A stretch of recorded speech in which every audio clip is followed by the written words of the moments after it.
أسعار الخضر ملتهبة وتطوان تتصدر قائمة الغلاء.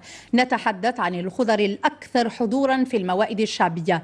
إلى 12 درهما قفز سعر الطماطم، وإلى 10 دراهم بلغ ثمن البطاطس، والقائمة تطول. لفهم الأسباب انتقلنا إلى سوق الجملة بمدينة تطوان. الروبورتاج لأمين بالكوري والتحرير لياسين الكوينتي.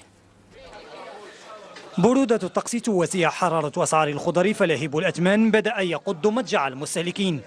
في هذا السوق الشعبي بمدينة تطوان الأسعار تقفز إلى أكثر من 10 دراهم للكيلوغرام الواحد في الطماطم والبطاطس وغيرها من الخضروات الأكثر استهلاكا في هذه الفترة من البرد والشتاء. كل شيء غالي يا سيدي 100 درهم ما عندنا والو فيها. طماطيش غاليه، بطاطا غاليه، الجلبان غالي، كل شيء غالي. بقينا كناكلوا غير بطاطا وتجعده والله يخلف. طماطيش ب 1000 فرانك، بطاطا ب 5 دراهم، تيتشارو ب 30 درهم. اللهم هذا منكر. بطاطا غاليه، مطيشه غاليه، الانسان ما كيجبر ما ياكل. اللحم 70 ب 500 كيلو، بطاطا 10 دراهم، طماطيش 10 دراهم. أسواق مدينة تطوان تبقى الأكثر ارتفاعا للأثمان على الصعيد الوطني، وتتضارب الأسباب. التجار من داخل سوق الجملة يعزون السبب إلى ارتفاع تكاليف التعشير والنقل، وكذلك انتعاش الوسطاء الذين يتلاعبون بالأسعار الحقيقية في غياب أي تقنين يوحد السعر بين التاجر والمزود. احنا في مدينة تطوان احنا كنعشروا يوميا، يعني إذا جبنا السلعة ب 5 دراهم كنبيعوها ب 7 دراهم إرغاما علينا، لأن هنا كيدخل الواسط هو 2% و5% ديال البلدية، هو الأسباب اللي كاين في هذه الساعة.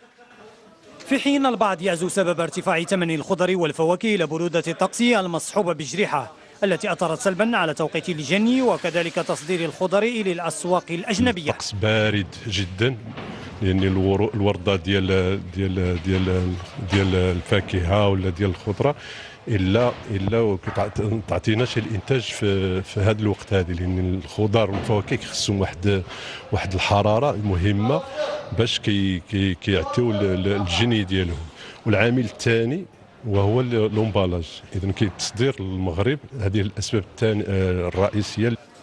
وتتوحد هذه الأسباب في فاتورة واحدة، هي فاتورة لهيب سعر الخضر والفواكه التي يكتوي بها المواطن في عدم قدرته على ملء قفة واحدة بحاجيته الغذائية من الخضر.